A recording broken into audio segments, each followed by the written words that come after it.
And then the other thing that's important is that the first bus, Daniel, initially, because this is the second iteration, the first bus simply had, and it was powerful, it had people's, just like the names that are on these seats. Yeah.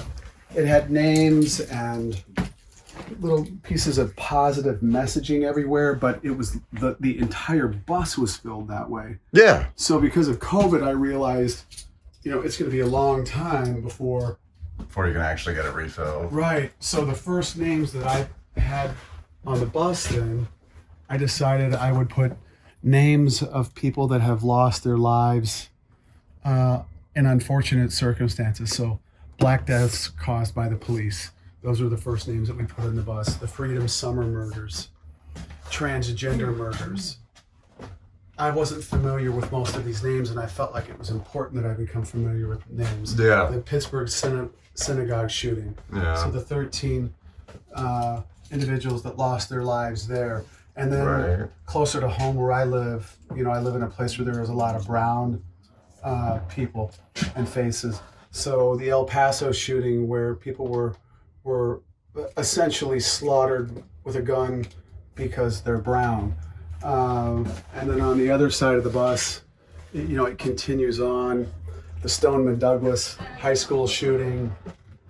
And then we move, from there really to this country's original sin, and we put names of going back to the very, very beginning. Our country's original sin, and that's genocide of essentially a race of people that we almost exterminated. Even before I saw it, I knew it was coming up.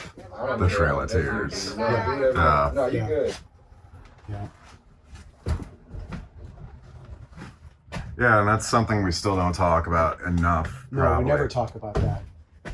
And then we had last year when I did take the bus then from Phoenix to Seattle on back and feeding people along the way that were hungry. Then we had people that we helped along the way, or people that we happened upon sign their names. I gotta say, John, I really love this bus. Yeah. And even the birds, right? So the birds become an important part of this bus because we left a public piece of art in Phoenix that had these birds as part of a narrative that were emblematic and symbolic of lives that were lost to homelessness. So we had a big public mural that is as big as this piece that's left on the art space here, full of birds. And so we brought it back full circle and brought the birds back on the bus. Wow.